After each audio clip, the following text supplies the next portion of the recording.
உங்க toilet cleaner bison toilet cleaner குவாலிட்டியை விட பெட்டர்னு நிரூபிச்சா உங்க மொத்த பணமும் ரீஃபண்ட். பைசன் டாய்லெட் கிளீனர் இப்போது 79 ரூபாயில். சொந்த வீடு வாங்க ஸ்டெப் ஸ்டோனுக்கு வாங்க. Step stone. என்னை பொறுத்தவரையில் இந்த புதுச்சேரி கூட்டத்தை ஒரு பெரிய அளவிலான ஒரு அதாவது எப்படி சொல்கிறது, ஒரு இம்ப்ரெசிவ் மீட்டிங், ஒரு தாக்கத்தை ஏற்படுத்தக்கூடிய ஒரு மீட்டிங்காக நான் பார்க்கல. அது இன்னும் அது இல்லாமல் வந்து அங்கே மொத்தமே வாக்காளர்கள் எண்ணிக்கையே 10 லட்சம் பேருன்றாங்க புதுச்சேரியில். 1974 எம்ஜிஆர் வந்து பாண்டிச்சேரியில் ஆட்சியை பிடிச்சிட்டு தாங்க தமிழ்நாட்டில் வந்தார் அப்படிங்கிறத ஒரு உதாரணமாக காட்டுறாரு. இல்லைங்க, இந்த ஒப்பீடுகள் வந்து அவர் தன்னைத்தானே திருப்திப்படுத்திக் கொள்வதற்கும் எம்ஜிஆரோட வாரிசு தான் என்பதற்கும் அவர் நிறுவ முயலுவதன் ஒரு அங்கமாகத்தான் நாம் இதை பார்க்க வேண்டும். காவல்துறை விஜயோட தாவேக்காக எவ்வளவு இடையூறுகளை ஏற்படுத்த முடியுமோ அவ்வளோ தூரம் அவர்கள் இடையூறுகளை ஏற்படுத்துகிறார்கள். அது பார்த்தாலே தெரியுது. நாங்கள் நீதிமன்றத்தை நாடுவதை தவிர எங்களுக்கு வேறு வழி இல்லைன்றாரு செங்கோட்டையன். 84 நிபந்தனைகள்லாம் நீங்கள் யார் யார் வருவா, அவங்க பேர் இல்லைன்னா எப்படி கொடுக்க முடியும்? ஒரு பப்ளிக் மீட்டிங்க்கு யார் ஏடிஎம்கே மீட்டிங் போடுறான், ஏடிஎம்கே மீட்டிங் எவன் வரான்னு நீங்கள் லிஸ்ட்டு கொடுங்கன்னா ஏடிஎம்கே கேட்க முடியும். தாவேக்காக்கு செங்கோட்டையன் வந்து ஒரு பலம், அசட்.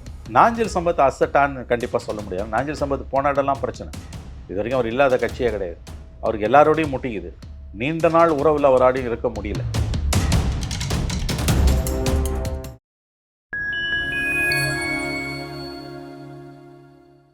ஃபைன்டெக் மீடியாவோட ஒரு ஸ்பெஷல் இன்டர்வியூவில் சிறப்பு அழைப்பாளராக தமிழ்நாட்டினுடைய ஒரு மூத்த ஊடகவியாளர் மணிசர் அவர்கள் இணைந்துள்ளார். சமகால அரசியல் நிகழ்வுகள் குறித்த பல்வேறு கேள்விகளை முன்வைக்கின்றோம். வாருங்க நிகழ்ச்சி பேசலாம். வணக்கம் சார். சார் வணக்கம். தமிழ்நாட்டை தொடர்ந்து விஜய் வந்து பாண்டிச்சேரியில் ஒரு பொதுக்கூட்டத்தை நடத்திட்டார். ஒரு பெரிய ஒரு கேரவன் செட் பண்ணி அதவே ஒரு பொதுக்கூட்ட மேடை மாதிரியே வந்து அழகாக செட் பண்ணி ஒரு 5000 பேருங்கிற ஒரு லிமிட்டேஜ் அவங்க கொடுத்தும் ஒரு நல்ல ஒரு க்ரௌட் ஃபார்மேஷனோட விஜய் இது வரைக்கும் தேக்கி வச்சிருந்த விஷயத்தெல்லாம் வந்து ரொம்ப உடச்சி நேற்று பேசினதாக பார்க்கலாமா சார்? விஜய் நேற்று பேசிய பேச்சுக்கள் பட் எனக்கு என்னமோ அது இப்போ பெரிய அளவில் ஒரு சக்ஸஸான்னு எனக்கு தெரியல. ஏன்னா இன்னும் நல்லா பண்ணியிருக்கலாமோன்னு எனக்கு தோணுது. அவர் பேசின கூட்டங்களில் இது வந்து ஒரு ஓகே மாடரேட் லெவலான ஒரு சராசரியான கூட்டம், அல்லது அது கீழே தான் நான் பார்க்குறேன். இதை வந்து 12 நிமிஷம் தான் அவர் பேசினார். சரி, நீங்கள் இந்த மாதிரி இடங்களில் போகிறீங்க பேசுகிறீங்கன்னு போது குறைந்தது ஒரு 30 நிமிடங்களாவது பேசுனீங்கன்னா தான் வந்து மக்களுக்கு வந்து அது ஆறுதலாக இருக்கும். இப்போ காலைல 5 மணிலேருந்து வந்திருக்காங்கன்னு புசி ஆனந்தே சொல்கிறாரு. கூட்டம் 5000 பேர் அது ஃபிக்ஸ் பண்ணியிருக்காங்க. QR கோடு மாதிரிலாம் கொண்டு வந்துருக்காங்க. அரசியல் கட்சிகளுக்கு இப்படி கடந்த காலங்களில் நடந்ததில்லை. ஆனால் அது இவர் தான் ஆரம்பித்தார். காஞ்சிபுரத்துலேருந்து மக்களை கூட்டம் வந்து JPR காலேஜில் பார்க்கும்போது அந்த சிஸ்டத்தை இவர் தான் ஆரம்பித்தார். ஒரு கூட்டத்துக்கு வரவங்களுக்கு இவ்வளோ தூரம் நீங்கள் கெடுபிடிகள் பண்ணுறது எந்த அளவு சரின்னு தெரியல. ஆனால் வேறு வழியும் இல்லைன்ற மாதிரி கரூர் இன்சிடெண்ட்டுக்கு பிறகு அது இன்றைக்கி மாறி கிடக்குது. உங்களுக்கு NR காங்கிரஸை பாராட்டுறாரு. ஆனால் பிஜேபி வந்து இவர் தன்னோட கொள்கை எதிரின்னு அவர் சொல்கிறாரு. அங்கே இருக்கிறது NDA கவர்மெண்ட். அது ஒன்றும் நான் ரங்கசாமி NR காங்கிரஸோட கவர்மெண்ட் கிடையாது, NDAவோட. ஆமாம், தனிப்பட்ட முறையில் தமிழ்நாட்டில் ஸ்டாலின் கவர்மெண்ட்டு இவங்க கூட்டம் நடத்துறதுக்கு செய்யக்கூடிய இடையூறுகள் இதெல்லாம் வைத்து பார்க்கும்பொழுது புதுச்சேரியில் அவருக்கு கொஞ்சம் ஈஸியாக பர்மிஷன் கிடச்சிருக்கு. அதை தான் அவர் சொல்கிறாரு. இது தமிழ்நாடு வந்து இதை பார்த்து கற்றுக்கணும். தமிழக அரசு புதுச்சேரியை பார்த்து கற்றுக்கணும், ஸ்டாலின் ரங்கசாமியை பார்த்து கற்றுக்கணுன்றாரு அவர். அப்போ இது தனிப்பட்ட முறையில் வரக்கூடிய ஒரு விருப்பு வெறுப்பின் அடிப்படையிலான அரசியல். இது ஸ்டாலினை பார்த்து ரங்கசாமி கற்றுக்கணுமா, ரங்கசாமியை பார்த்து ஸ்டாலினை கற்றுக்கணுமான்றது அது கிடையாது. கொள்கை ரீதியாக நீங்கள் என்ன பண்ண போகிறீங்க? இப்போ அங்கே நடப்பது வந்து NDA கவர்மெண்ட், தனிப்பட்ட NR காங்கிரஸ் கவர்மெண்ட்டு கிடையாது. ஸோ NR காங்கிரஸ் ரங்கசாமிக்கு அவர் விஜய்க்கு நண்பர் என்பது எல்லோருக்கும் தெரியும். இப்படி பேசுவதன் மூலம் 4 மாதத்தில் வர தேர்தலில் கூட்டணிக்கு அச்சாரம் அடிக்கிறாரோ, விஜய் அவர்கள் கூட்டணிக்கான அச்சாரத்தை போட்டிருக்கிறாரோ என்று தான் நமக்கு என்ன தோன்றுகிறது. என்னை பொறுத்தவரையில் இந்த புதுச்சேரி கூட்டத்தை ஒரு பெரிய அளவிலான ஒரு அதாவது எப்படி சொல்கிறது, ஒரு இம்ப்ரெசிவ் மீட்டிங், ஒரு தாக்கத்தை ஏற்படுத்தக்கூடிய ஒரு மீட்டிங்காக நான் பார்க்கல. அது இன்னும் அது இல்லாமல் வந்து அங்கே மொத்தமே வாக்காளர்கள் எண்ணிக்கையே 10 லட்சம் பேருன்றாங்க புதுச்சேரியில். தமிழகத்தில் அரசியல் செய்யக்கூடியவங்க தங்களுக்கு ஒரு கிளை வேண்டும் என்பதற்காக புதுச்சேரியை குறிவைப்பார்களே தவிர புதுச்சேரியை மையமாக எந்த அரசியல் தலைவரும் தமிழகத்தில் வெற்றி பெறுவதற்கு காய்களை நகர்த்தியது கிடையாது. அது வந்தால் வருது, வராட்டி போதுன்ற லெவலில் தான் இருப்பாங்க. ஏன்னா அங்கே கம்ப்ளீட்டாக டைனமிக்ஸாக வேறு. 60 ஆண்டுகளாக காங்கிரஸ் தமிழ்நாட்டில் இல்லாமல் துடை தெரியப்பட்டது. ஆனால் 5 வருஷம் முன்னால் வரைக்கும் கூட வந்து இப்போ புதுச்சேரியில் காங்கிரஸ் கவர்மெண்ட் இருந்தது. இப்போ திமுக அண்ணா திமுக 2 பேருக்கு அங்கே செல்வாக்கு பெரிய அளவில் ஒன்றும் கிடையாது. இப்போ அந்த இடத்துல வந்து காங்கிரஸ் சிதிலம் அடையும் பொழுது பிஜேபியும் இன்னொரு காங்கிரஸ்லேருந்து பிரிஞ்ச NR காங்கிரஸ் இவங்க தான் அங்கே கோல் வச்ச முடிவு. ஆகவே திமுக அண்ணா திமுக அங்கே பெரிய ஸ்கோப்பு கிடையாது. நடிகர்கள் கட்சிக்கு அங்கே ஒன்றும் பெரிய வாய்ஸ் இருந்தது கிடையாது. அதனால் விஜய்க்கு அங்கே புதுச்சேரியில் பெரிய அளவில் ஸ்கோப் இருக்கிறதா யாருக்குமே புதுச்சேரியை மட்டுமே மையமாக வைத்து ஸ்கோப் இருப்பதாக நாம் சொல்ல முடியாது. விஜய் ஓப்பனிங்ல எடுத்தோட இந்த ஸ்பீச்சை தொடங்கும் பொழுதே பாஜகவை சைடு தான் வந்துட்டு ஸ்பீச்சையே தொடங்குறாரு. என்ஆர் காங்கிரஸையும் ரங்கசாமியும் அதிக அளவில் பாராட்டிட்டு பிஜேபிக்கு எதிரான முரண்களை வச்சாலும் ஒரு இடத்துல ரொம்ப ஸ்ட்ராங்காக ஒரு விஷயத்த சொல்றாரு. 1974 எம்ஜிஆர் வந்து பாண்டிச்சேரியில் ஆட்சியை பிடிச்சிட்டு தாங்க தமிழ்நாட்டில் வந்தார் அப்படிங்கிறத ஒரு உதாரணமாக காட்டுறாரு விஜய். இல்லைங்க, இந்த ஒப்பீடுகள் வந்து அவர் தன்னைத்தானே திருப்திப்படுத்திக் கொள்வதற்கும் எம்ஜிஆரோட வாரிசு தான் என்பதற்கும் அவர் நிறுவ முயலுவதன் ஒரு அங்கமாகத்தான் நாம் இதை பார்க்க வேண்டும். 76ல் 72ல் கட்சி ஆரம்பித்து 74ல் அங்கே ஏடிஎம்கே வந்ததுன்னு பாண்டிச்சேரியில் வந்து. பட் அங்கே மாறி மாறி தான் வந்திருக்கு. 5 ஆண்டுகள் அங்கே ஒரு கவர்மெண்ட் இருந்ததுன்றது ரொம்ப ரெக்கார்டு பிரேக். அது வந்து மாறி மாறி வரும், கவர்மெண்ட் கவுந்துரும், குடியரசுத் தலைவர் ஆட்சியில் இருக்கும். அது ஒரு சின்ன ஊர், ரொம்ப சின்ன ஊர், ஒரு யூனியன் பிரதேசம், ரொம்ப சின்னது யூனியன் பிரதேசம். அது அதை மட்டுமே வைத்து நாம் ஒரு அரசியலை எடை போட முடியாது. கடந்த காலங்களில் 50 ஆண்டுகளுக்கும் மேலே 53 ஆண்டுகளுக்கு 51 ஆண்டுகளுக்கு முன்பு அதிமுக ஆட்சியில் வந்ததுன்றது அது ஒன்றும் அவ்வளோ பெரிய நிகழ்வாக எனக்கு தெரியல. இப்போ தமிழ்நாட்டில் தான் ஆட்சியை பிடிக்க போவதாகவும் 77ல் அப்படிங்கிறது திரும்ப போகிறது, ரிப்பீட்டேஷன் ஆஃப் 77ன்றார் அவர். அதுக்கு முன்னோட்டமாக நாங்கள் புதுச்சேரியில் எம்ஜிஆர் அங்கே பிடிச்சாருன்றாரு. இன்றைக்கி அது என்ன ரிலவன்ஸ்ன்னு எனக்கு புரியல. அவர் தனக்கு அங்கே ஒரு ஸ்கோப் இருப்பதாக காட்டிக்கொள்கிறார்.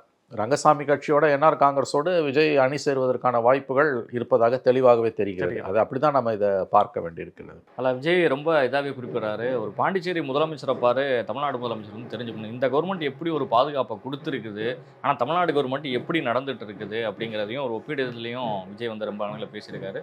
திமுகவுக்கு எதிராக கடுமையான விமர்சனங்களையும் விஜய் வந்துட்டு முன்வைக்கிறார். எப்படி பார்க்குறீங்க சார்? ஆமாம், அது இப்போ அந்த ஒப்பீடுகள் வந்து என்னை பொறுத்தவரையில் வந்து கம்பேரிசன் இஸ் இம்மாரல்வாங்க.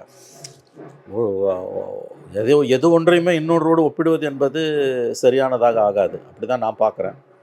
இங்கே தமிழ்நாட்டில் விஜயை பார்த்து ஸ்டாலினுக்கு திமுகவுக்கு ஒரு அச்சம் இருக்கிறது. அங்கே என்ஆர் காங்கிரஸுக்கு விஜயை பார்த்து எந்த அச்சமும் இல்லை. ஆனால் மக்கள் மத்தியில் விஜய்க்கு ஆதரவு இருக்கிறதா என்பது புதுச்சேரியில் அது நமக்கு எலெக்ஷன் வந்தால் தான் நமக்கு தெரியும். மற்றபடி அடுத்த கேள்வி என்ன கேட்டீங்க? இல்லை, திமுகவையும் அவரையும் உங்களுக்கான ஒரு ஒப்பீடு வந்துட்டு பாதுகாப்புங்கிற ஒரு விஷயம் அந்த விதத்தில் அவருக்கு ஒரு வருத்தம் இருக்குது. ஏன்னா கரூரில் தனக்கு போதிய பாதுகாப்பை கொடுக்காததால தான் அந்த துர்சம்பவம் நடந்தது. எவ்வளோ முறை நாங்கள் வந்து கேட்டாலும் நீங்கள் பாதுகாப்பு கொடுக்க மறுக்கிறீங்க. ஆனால் இங்கே பாருங்கள், மாற்று கட்சியாக இருந்தாலும் அவங்க பாதுகாப்பு கொடுக்குறாங்க, அதை பார்த்து கற்றுக்கோங்கன்றாரு. அது ஒரு விதத்தில் அவருடைய வருத்தத்தின் வெளிப்பாடு. இங்கே போதிய அளவு அவங்க பாதுகாப்பு கொடுக்கல, அனுமதியும் கொடுக்கலன்றது வந்து உண்மைதான். அது வந்து இப்போ நீங்கள் பார்த்தீங்கன்னா அடுத்த வாரம் கோபிச்செட்டிப்பாளையத்தில் நடக்க இருந்த கூட்டத்துக்கு 16நாங்க, அப்புறம் 18நாங்க.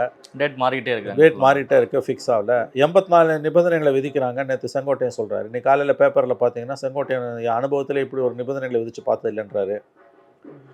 யார் யார் வருவாங்க அவங்க பேரெல்லாம் கொடுக்குறாங்க. ஒரு பொதுக்கூட்டத்துக்கு வரவங்க பேரெல்லாம் எப்படி கொடுக்க முடியாது? திட்டமிட்டு காவல்துறை விஜயோட தாவேக்காக்கு எவ்வளவு இடையூறுகளை ஏற்படுத்த முடியுமோ அவ்வளோ தூரம் அவர்கள் இடையூறுகளை ஏற்படுத்துகிறார்கள். அது பார்த்தாலே தெரியுது. நாங்கள் நீதிமன்றத்தை நாடுவதை தவிர எங்களுக்கு வேறு வழி இல்லைன்றாரு செங்கோட்டையன். 84 நிபந்தனைகள்லாம் நீங்கள் யார் யார் வருவா அவங்க பேர் இல்லைன்னா எப்படி கொடுக்க முடியும்? ஒரு பப்ளிக் மீட்டிங்க்கு யார் வரும்? இப்போ ஏடிஎம்கே மீட்டிங் போடுறான், ஏடிஎம்கே மீட்டிங் எவன் வரான்னு நீங்கள் லிஸ்ட்டு கொடுங்கன்னா ஏடிஎம்கே கிட்ட கேட்க முடியும்? முடியாது. யார் வருவாங்க யாருக்கு தெரியும்? எப்படி தெரியும்? அது பேரே பொதுக்கூட்டம் இல்லை. ஒரு கல்யாணத்துக்கு கூட நீ பத்திரிக்கை வச்சுன்னா இன்னார் வந்துடலான்னு ஒரு குத்து மதிப்பாக சொல்லிடலாம். இந்த இவருக்கு வச்சுங்க, அவருக்கு வச்சுங்க, இவங்களுக்கெல்லாம் பத்திரிக்கை வச்சுருக்கோம், வந்தால் இவங்க தான் வருவாங்க அப்படின்னு சொல்லிடலாம். வரும்போது அழைப்பிதழை மறக்காமல் கொண்டு வரணும்னு சொல்லிட்டோம்னா லிஸ்ட்டு போட்டே சொல்லிடலாம். இந்த அழைப்பிதழ், இந்த நம்பர், இவர் வருவாருன்னு. பொதுக்கூட்டன்றது அப்படி கிடையாது இல்லை. அப்போ இதை தெரிஞ்சே தானே காவல்துறை பண்ணுது. இப்போ விஜய்க்கு எவ்வளோ தூரம் இடையூறுகளை ஏற்படுத்த முடியுமோ அந்த அளவுக்கு மாநில அரசு இடையூறுகளை ஏற்படுத்துது. அதை தான் அவர் செங்கோட்டையன் சொல்கிறாரு. நாங்கள் பார்ப்போம், இல்லை அப்படி இல்லைன்னா எங்களுக்கு வந்து நாங்கள் நீதிமன்றத்தை அணுகுவதை தவிர வேறு வழி இல்லைன்னு. கிரீரில் எத்தனையோ கூட்டம் நடத்தியிருக்கேன் அதிமுக இருந்தப்போ. ஆனால் இப்படியெல்லாம் வந்துட்டு திமுக ஆளுங்கட்சியாக இருந்தப்போ கூட அந்த மாதிரிலாம் இதுக்கு முன்னாடி சம்பவங்கள்லாம் நடக்கலைங்கிற மாதிரி செங்கோட்டையன் பேசி. ஆமாம், திமுக ஆளுங்கட்சியாக இருக்கும்போது கூட வந்து அதிமுகவோட நாங்கள் கூட்டங்கள் நடத்தும்போது கூட வந்து எந்த விதத்திலுமே நாங்கள் வந்து இந்த மாதிரியான துன்பங்களை அனுபவத்தில்லைன்னு அவர் சொல்லியிருக்காரு. ஏன்னா விஜய் கட்சிக்கு விதிக்கக்கூடிய நிபந்தனைகள் எல்லாம் ரொம்ப, அதாவது எப்படி சொல்கிறது, அசாதாரணமானதாக இருக்குது. அது அந்த கரூர் சம்பவத்துக்கு பிறகு எல்லாமே நியாயன்ற மாதிரி ஆயிடுச்சு. ஒரு 41 பேர் இறந்த பிறகு ஆமாம் நிபந்தனைகளை விதிக்க தான் செய்வாங்க அப்படின்றது. விஜய் பொதுக்கூட்டத்துக்கே போகக்கூடாதுன்னு அரசு விரும்புது. இப்போ நான் கேட்குறேன், தேர்தல் நேரத்தில் என்ன பண்ணுவேன்? தேர்தல் கண்டிப்பாக நடத்தி தான் ஆகணும். அப்போ ஒரு நாளைக்கு வந்து தேர்தல் நேரத்தில் பார்த்தீங்கன்னா எத்தனையோ கூட்டங்கள் நடக்கும். தலைவர்களே ஒரு நாளைக்கு 5 கூட்டங்களை பேசுவாங்க, 6 கூட்டங்களை பேசுவாங்க. எலெக்ஷன் கமிஷன் கண்ட்ரோல்லையும் போயிடும். அனுமதி கொடுத்து தான் அவனுக்கு கரெக்ட். எலெக்ஷன் கமிஷன் கண்ட்ரோலில் போய்டும். அப்போ நீ என்ன பண்ணுவேன்? எல்லாருக்கும் லெவல் பிளேயிங் ஃபீல்டு தானே என்ஷூர் பண்ண முடியும். உங்கள் கூட்டத்துக்கு யார் யார் வருவாங்க லிஸ்ட்டு கொடுனா, இப்போ திமுக கூட்டத்துக்கு யார் யார் வருவான்னு லிஸ்ட்டு கேளு. அதிமுக கூட்டத்துக்கு யார் வருவான் லிஸ்ட்டு கேளு, கொடுக்க முடியுமா அவனால? இது யாராலுமே கொடுக்க முடியாது. எவன் வருவான்னு யாருக்கு தெரியும்? அது பேரே பொதுக்கூட்டம் இல்லை. ஆகவே இத்தகைய நிபந்தனைகள் தமிழ்நாட்டில் விதிக்கப்படுது. அதுக்கு இன்னைக்கு புதுச்சேரியில் இல்லை. அது அவருக்கு மகிழ்ச்சியை கொடுத்துருக்குது. அந்த அளவில் அது மகிழ்ச்சி. நான் சொல்வது அவருடைய உள்ளடக்கம் நடக்கும். அவர் பேசியதோட உள்ளடக்கம் பார்த்தீங்கன்னா என்னை பொறுத்தவரையில் அவர் இன்னும் நன்றாக பேசியிருந்திருக்கலாம். அது முழுக்க முழுக்க அங்கே வந்து பிஜேபி உள்துறை யூனியன் டெரிட்டரியில் பெரிய அதிகாரங்கள் மாவட்ட யூனியன் டெரிட்டரி நிர்வாகத்துக்கு கிடையாது. உள்துறை அமைச்சர் மாநிலத்தோட இதையும் கேட்கிறாரு, வைக்கிறார் அவர். அப்போ அதனால் அதை இன்னும் அதிகமாக விரிவாக பேசியிருக்கலாம். எனவே தமிழ்நாட்டில் பெரிய அளவில் சிக்கலுக்கு உள்ளாக இருக்கக்கூடிய விஜய் தன்னுடைய கால் தடங்களை அண்டையில் இருக்கக்கூடிய யூனியன் பிரதேசத்தில் பதிக்க விரும்புகிறார். அந்த விதத்தில் அது ஓகே. இப்போ ஃபர்ஸ்ட் டைம் வராரு, இன்னும் போக போக அவர் திருந்தி விடுவார், இன்னும் பக்குவம் அடைவார் என்று நாம் எதிர்பார்க்கலாம் என்று தன்னைத்தானே அவர்கள் ஆறுதல் படுத்திக் கொள்ளலாம். தமிழ்நாட்டில் திமுக தான் ஆளுங்கட்சி, அவங்களுக்கு தான் நீங்கள் நிதி கொடுக்க மாட்டேங்கிறீங்க. சரி, ஓகே, அது ஆளுங்கட்சி திமுக. பாண்டிச்சேரியில் கூட்டணியில் இருந்துக்கிட்டே நீங்கள் வந்துட்டு ரங்கசாமியினுடைய கவர்மெண்ட்டுக்கு நீங்கள் பணம் வந்துட்டு சென்ட்ரல் கவர்மெண்ட் பெருசாக கொடுக்கலன்னு சொல்லி பிஜேபி முழுமையான அட்டாக் அந்த இடத்துல வைக்கிறாரு. 16 தடவை தீர்மானம் நிறைவேற்றி யூனியன் பிரதேசம் மாநிலமாக மாத்திரக்கு 20 லட்சம் மக்கள் கொண்ட ஒரு மாநிலத்துக்கு நீங்கள் கொடுக்க மாட்டேன்னு சொல்கிறீங்க. காரைக்காலை ஏற்கனவே கை விட்டுட்டீங்க. பாண்டிச்சேரி இப்படி பண்ணுறீங்கன்னா அந்த உள்ளூர் பிரச்சனைகள் ஒன்று, ரேஷன் கடையே இல்லாத ஒரு ஊர் அப்படிங்கிற மாதிரி வந்துட்டு பாண்டிச்சேரியில் பேசியிருக்காரு விஜய். இந்த ரேஷன் கடையை பொறுத்த வரைக்கும் போன அக்டோபர் 2024 தொடங்கப்பட்டிருக்கிறது. மீதி இருப்பவங்களுக்கு கேஷ் டிஸ்ட்ரிபியூஷன் பண்ணிட்டு போல. ஸோ அது வந்து பிழை அவர் பேசியது முழுவதும் அது சரின்னு சொல்ல முடியாது. மற்ற விவகாரங்களில் வந்து மத்திய அரசு பாராமுகமாக இருக்கிறது என்பது உண்மைதான். நிறைய விஷயங்களை ஃபண்டு அவங்களுக்கு அலாட் பண்ணல. இத்தனையும் பிஜேபியோட கூட்டணியில் இருக்கக்கூடிய அரசு NDA government, Rangasamy is NDA CM. ஆனால் என்டிஏ கவர்மெண்ட்டுக்கே அவங்க காசு கொடுக்கறதில்ல, பெரிய அளவில் எந்த நிதி உதவியும் கொடுக்கறதில்லன்றதுக்கான சரியான உதாரணம் இது. அவங்களும் தொடர்ந்து பல ஆண்டுகளாக போராடிக்கிட்டு தான் இருக்காங்க. அது அந்த விதத்தில் அவர் அந்த பாயிண்ட் நல்ல பாயிண்ட், அது இன்னும் கூட எடுத்துகிட்டு போயிருக்கணும். வெறுமனே அந்த ஒற்றை வரியில் முடிச்சுட்டு போகிறாரு சார். 12 நிமிஷத்தில் சார் நீங்கள் என்ன பெரிய இம்பேக்ட் ஏற்படுத்த முடியும்? இன்னும் விரிவாக, சற்று விரிவாக அவர் பேசியிருக்கலாம். அது இல்லைன்னும் போது அது குறைஞ்சது இப்போ 12 நிமிஷன்றதில் நீங்கள் என்ன பேச முடியும்? எதை பேசினாலும் வந்து விவரப்பிழைகளோடையோ அல்லது வந்து அரைகுறையாகவோ முழுவதுமாக இல்லாமல் தான் நீங்கள் பேசுகிறீங்க. ஆகவே இது அவர் கவனத்தில் கொள்ள வேண்டிய ஒரு விஷயமாகத்தான் எனக்கு பார்க்கும். நீங்கள் வரது ஆடிக்கு ஒரு தடவை, அமாவாசைக்கு ஒரு தடவை வரீங்க, மாதம் ஒரு தடவை வரீங்க. உங்களோட அரசியல் நிகழ்வு என்பது இந்த மாதிரி வேனில் உட்காந்துக்கிட்டு இல்லை மேடையில் பேசிட்டு போகிறது. 30 நிமிஷமாக பேசுங்க குறைஞ்சது. ட்ரெண்டு நல்லா செட் பண்ணுறாரு, ஆனால் கண்டென்ட் இல்லாமல் பேசுங்க. கண்டென்ட்டே இல்லையா பாஸ்? இப்போ நீங்கள் கண்டென்ட் இல்லாமல் காவல்துறைக்கு நன்றி, அவங்கள பார்த்து இவங்க கற்றுக்கணும், இவங்களை பார்த்து இந்த கற்றுக்கணும், அதெல்லாம் ஓகே. நீங்கள் என்ன சார் சொல்கிறீங்க? உங்கள் கண்டென்ட் இஸ் த கிங் இல்லை. Always content is the king. அப்போ உள்ளடக்கம் வந்து பெரிய அளவில் வலுவில்லாததாக சோடை போனதுன்னுவாங்க இல்லையா? ஸோ பெரிய அளவில் வந்து அதுக்கான வண்ணங்களும் வலிமையும் இல்லாமல் தான் அவருடைய ஸ்பீச், நேற்றைய ஸ்பீச் இருக்குது. அந்த விதத்தில் ஒரு ஏமாற்றம் அளிக்கக்கூடிய ஸ்பீச் தான் நான் பார்க்குறேன். ரங்கசாமி மனசில் இருக்கிறத ஒரு ரெஃப்ளெக்ட் பண்ணுறாரு அப்படிங்கிற மாதிரியும், இந்த கூட்டணி அவரே நேற்று உடச்சி விட்டே போயிட்டாரு அப்படிங்கிற பார்வையும் பாண்டிச்சேரியில் இல்லை, எனக்கு என்னமோ அப்படிலாம் தோணலை. அது அப்படி போக போக தான் தெரியும். அது அங்கே டைனமிக்ஸாக வேறுங்க. இங்கே தமிழ்நாட்டில் வாங்குற அளவு கூட வாக்குகளை விஜயால் அங்கே வாங்க முடியாதுன்னு எனக்கு தோணுது. அங்கே மக்கள் வந்து ரொம்ப தெளிவானவர்கள். இது வரைக்கும் அங்கே வந்து பிராந்திய கட்சிகளான திமுக, அதிமுகவுக்கோ, நடிகர்கள் கட்சியான விஜயகாந்த், கமல்ஹாசன், சிவாஜிக்கோ அவங்க என்றைக்குமே இடம் கொடுத்தது கிடையாது. காங்கிரஸ்லேருந்து இப்போ பிரிஞ்சு போன என்ன இருக்காங்க, இப்போ புதுசாக பிஜேபி. தேசிய கட்சிகளுக்கு தான் அங்கே ஒரு காலத்தில் கம்யூனிஸ்ட்டுகள் பவர்ஃபுல்லாக இருந்தாங்க. அங்கே சுப்பையான் ஒரு பெரிய தலைவர் இருந்தார். இந்திய கம்யூனிஸ்ட் கட்சி வலிமையானதாக தான் இருந்தது. இன்றைக்கி அதுவும் இல்லை. அதனால் அங்கே வந்து காங்கிரஸ், பிஜேபி, என்ஆர் காங்கிரஸ் ஓரளவுக்கு நிற்குது. புதுசாக வர பிளேயர்ஸால் அங்கே இது வரைக்கும் பிராந்திய கட்சிகளான திமுக, அதிமுகவோ, நடிகர்கள் கட்சியோ அங்கே பெரிய பாதிப்பை இதுவரை ஏற்படுத்தியதே கிடையாது. அந்த கோலத்தில் பார்க்கும்போது, அந்த பின்புலத்தில் பார்க்கும்போது, அந்த வரலாற்று பின்புலத்தில் பார்க்கும்போது விஜய்க்கு பெரிய அளவில் புதுச்சேரியில் வரவேற்பு கிடைக்குமா என்பது ஒரு மிகுந்த சந்தேகத்திற்குள்ளே கேள்வியாகத்தான் இருக்கிறது. விஜயகாந்துக்கும் அதே நிலமை தான் புதுச்சேரியில் நீடிச்சு. விஜயகாந்த் எக்ஸ்பெக்ட் பண்ண விஷயம் கம்ப்ளீட்டாகவே டவுன் ஆச்சு. அவருக்கு ஒரு 10% கூட அவருக்கான வாய்ப்பு அங்கே இல்லாமல் தான் போச்சு. இதை தான் வந்து ரெஃப்ளெக்ட். அதே மாதிரி பாட்டாளி மக்கள் கட்சி வன்னியர்கள் தான் அதிகம். நாங்கள் ராம்தாஸ் சிஎம்மாக இருக்கணும், காலே பதிக்க முடியல. அதே நிலமை தான். செங்கோட்டையனுடைய வருகைக்கு பின்னால் வந்து கட்சியில் அடுத்தடுத்த மாற்றங்கள்னு சொல்லிட்டு நாஞ்சில் சம்பத்துக்கு விஜய் வந்து இமிடியேட்டாக வந்து கட்சியில் வந்து இணைச்சிக்கிட்டு, அவர் 6 வருஷமாக இருந்தார், திமுகவுக்கு சப்போர்ட்டாக பேசியுமே வந்து நாஞ்சில் சம்பத் எடுத்துக்கல. ஆனால் இன்றைக்கி விஜய் கட்சிக்குள்ளே அவர் என்டர் ஆகிட்டார். விஷயானந்தோட ஒருங்கிணைந்து செயல்படலாம் அப்படிங்கிறதையும் அவங்க இது பண்ணிட்டாங்க. பதவியும் கொடுக்கப்பட்டிருக்கு. எப்படி சார் பார்க்குறீங்க? அடுத்து போனோம், அவங்க அடுத்து என்னென்ன செய்ய போகிறாங்க இதெல்லாம் ஓகே. அரசியல்னு வரும்போது தேர்தலில் என்ன செய்ய போகிறாங்க? இப்போ நாஞ்சில் சம்பத்லாம் வந்து பேசுவார். இப்போ செங்கோட்டையும் அவங்களுக்கு அசட்டுங்க, அசட்டு தான். தாவேக்காக்கு செங்கோட்டையன் வந்து ஒரு பலம், அசட். நாஞ்சில் சம்பத் அசட்டான்னு கண்டிப்பாக சொல்ல முடியாது. நாஞ்சில் சம்பத் போன இடம்லாம் பிரச்சனை. இது வரைக்கும் அவர் இல்லாத கட்சியே கிடையாது. அவருக்கு எல்லாரோடையும் முட்டிக்குது. நீண்ட நாள் உறவில் அவராடி இருக்க முடியல. எவ்வளவு உங்களுடைய நட்பின் ஆயுள் எவ்வளவு தூரம் என்பதை பொறுத்து உங்களுடைய தரம், மனிதர்களாக உங்களுடைய தரம் வந்து தீர்மானிக்கப்படும். எவ்வளவோ வேற்றுமைகளுக்கு மத்தியில் கட்சி மாறும்பொழுது ஆபாசமாக பழைய கட்சியை பற்றி பேசுறதுனா அவருக்கு கைவந்த கலையாக இருக்கிறது. ஸோ அவருடைய டெம்பரமெண்ட்டுக்கு, நாஞ்சில் சம்பத் அவர்களுடைய குணாம்சங்களுக்கு தேர்தல் வரையே அவர் விஜய் கட்சியில் இருப்பாரா என்பது ஒரு சந்தேகம். ஏன்னா அவர் இது வரைக்கும் பார்த்தீங்கன்னா அவர் கடந்த 20 ஆண்டுகளுக்கு மேலாக வந்து கண்டினியூஸாக கன்சிஸ்டண்ட்டாக எதுலேயுமே இருந்ததில்லை. திமுகவில் இருந்தார், மதிமுக 19 வருஷம் இருக்காரு, அடுத்து அதிமுக ஒரு 5-6 வருஷம் இருந்தார். அப்புறம் வெளியில் வந்து எல்லாரையும் திட்டினாரோட அவரோட இருந்து இப்போ அவரையும் திட்டுறாரு. இப்போ வெளியில் வந்து இங்கே போயிருக்காரு. ஆகவே இது இத்தகைய தன்மை கொண்ட மனிதர்கள் வந்து அவங்க நீண்ட நாள் ஒரு கட்சியில் இருக்க மாட்டாங்க என்பது தெளிவாக தெரியும்பொழுது நம்ம பெரிதாக அவர்களை பற்றி ஒன்றும் பேச முடியாது. அவருடைய கடந்த கால வரலாறை வைத்து பார்க்கும்போது தேர்தல் வரைக்கும் நாஞ்சில் சம்பத் விஜய் கட்சியில் இருந்தாலே அது ஆச்சரியம். அப்படி ஒரு வேளை தேர்தல் வரைக்கும் இருந்துடுறாருன்னா தேர்தலில் விஜய் ஜெயிச்சாலும் தோத்தாலும் அதுக்கப்புறம் ரொம்ப நாள் அவர் அங்கே இருக்க முடியாதுங்கிறது. ஆமாம், அவருடைய இயல்பு அது. அவரை கட்சிகளாலையும் தாங்க முடியாது. கலைஞர் மரணத்துக்கு பிறகு திமுகவில் எல்லாரும் சேர்த்துக்கிட்ட ஸ்டாலின் நாஞ்சில் சம்பத்தை சேர்க்க மறுத்தார். திமுக மேடைகளில் அவர் பேச வாய்ப்பு கொடுங்க, வந்து பேசுகிறாருன்னா பேசட்டும், நம்முடைய துணை அமைப்புகளில் பேசட்டும், நேச சக்திகளாக வைத்துக்கொள்வோம், ஆனால் கட்சியில் வேணான்ட்டார். கட்சிக்குள்ள வேணாம். அவர் இப்போ மு.க. ஸ்டாலின் அவர்கள் எடுத்த முடிவு வந்து ரொம்ப சரியான முடிவுன்னு இப்போ தெரியுது இல்லை. ஏன்னா இப்போ என்ன இருக்கும், அவர் கட்சிக்குள்ளே போயிருந்தா கட்சி விட்டு வெளியில் வந்து திட்டுவார். ஏங்க இங்கே சேர்றதுக்கு முன்னால் ஒரு வாரம் முன்னால் உதயநிதி பிறந்த நாளில் பேசுகிறாருங்க. பர்சனல் அட்டாக் வந்து நிறைய இருந்துச்சு. பர்சனல் அட்டாக் மட்டும்தானங்க இருக்குது. உதயநிதி பிறந்த நாளில் வந்து நீங்கள் பேசுறதுன்றது வந்து அங்கே போய் உதயநிதி பிறந்த நாளில் பேசுகிறீங்கன்னா அங்கே ஒரு விசுவாசம் இருக்கணும். அதே அடுத்த வாரம் போய் வந்து விஜய் கட்சியில் சேர்ந்துட்டு அரசியல் பேசுறதுன்றது அது எந்த விதத்தில் நியாயம்? அப்போ விஜய் கட்சியில் எத்தனை நாளைக்கு இருக்க முடியும்? எங்கேயுமே இருக்க முடியல அவங்களால. ஆகவே இவர்களால் விஜய்க்கு என்ன லாபம்? செங்கோட்டையன் தாவேகாவுக்கு ஒரு அசட்,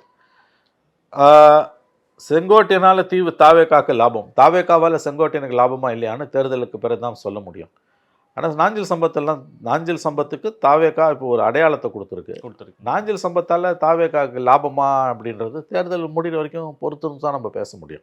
செங்கோட்டையன் ஃபார்ம் பண்ண விஷயம் தான் சார். உள்ளுக்குள்ளே வந்துட்டு எந்த அளவுக்கு வந்துட்டு ஃபார்ம் பண்ணிட்டு இருக்கிறாரு, அடுத்த கட்டமாக வரக்கூடியவங்களை இணைக்கிறதும், அதிமுகலேருந்து வரக்கூடியவங்களை கூப்பிட்றதும், தினகரனுக்கான வாய்ப்பும், ஓபிஎஸ் வந்து டெல்லி போயிட்டு வந்ததுக்கு அப்புறம் இருக்கக்கூடிய ரியாக்ஷனும், 15 நாளாக கட்சி ஆரம்பிக்கிறேன்னு சொன்னதும் விஜய் கட்சியோட எந்த விதமான ஒரு அண்டர்ஸ்டாண்டிங்கில் போகும் இல்லை. அது இப்போ எல்லாமே ஃப்ளூயிடாக இருக்குங்க, எல்லாமே ஹேஷியங்களாக தான் இருக்குது. யாருக்கும் எதுவும் தெரியலன்னு தான் நான் நினைக்கிறேன்.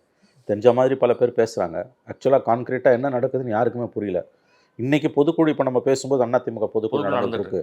ஒருவேளை அதில் ஏதாவது முக்கியமான முடிவுகள் இருந்ததுன்னா, பிரிந்தவங்களை சேர்க்கலான்ற மாதிரி இருந்ததுன்னா, ஏடிஎம்கேலையோ அல்லது என்டிஏலையோ அவங்க வரலான்ற மாதிரி இருந்ததுன்னா ஓபிஎஸ் டிடிவிலாம் என்டிஏக்குள்ளே போயிட வாய்ப்பு இருக்குது. அது போயிட்டாலே அது ஒரு வலுவான கூட்டணியாக மாறிடும்.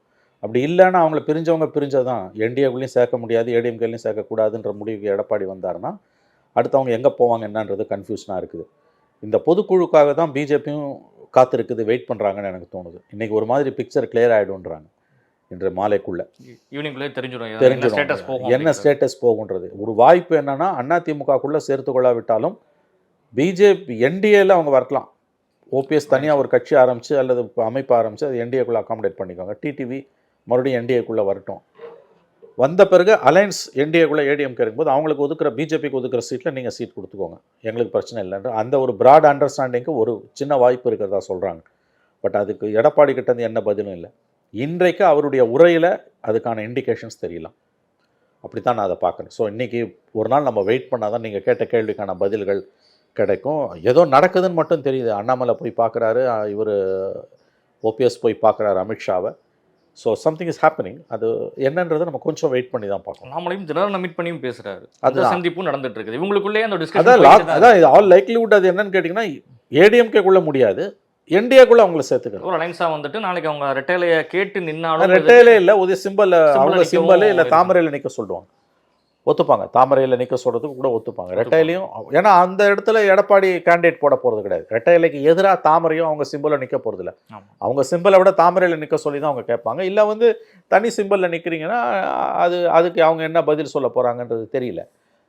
எனவே ஏதோ சம்திங் ஹேப்பனிங்க. ஏன்னா பொதுக்குழுக்கு 2 நாள் முன்னால் இந்த டெவலப்மெண்ட்ஸ் எல்லாம் இருக்குது. அண்ணாமலை போய் அமித்ஷாவை பார்க்கறது, தினகரனை பார்க்கறது, மறுபடியும் ஓபிஎஸ் போய் பார்க்கறதும்.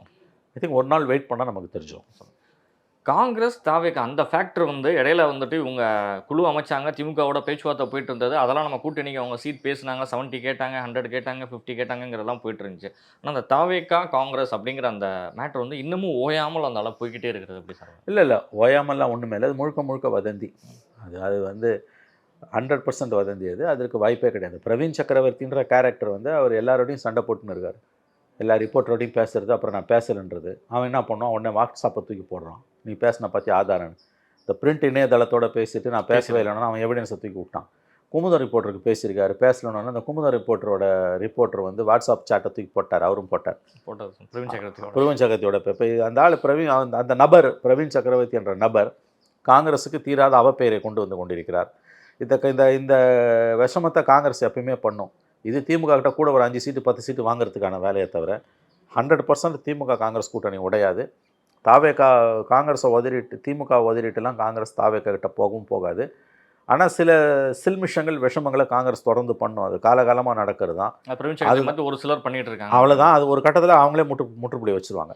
26 தேர்தலில் திமுக காங்கிரஸ் இடதுசாரிகள் விசிக மதிமுக கூட்டணி தொடரும். அதில் எந்த மாற்றமும் இருக்காது என்று நான் உறுதியாக நம்புகிறேன். நிச்சயமாக சார், உங்களுடைய நேரங்களை ஒதுக்கி பல்வேறு கேள்விகளுக்கு பதில் தந்தமைக்கு நன்றி சார். நன்றி சார். நன்றி.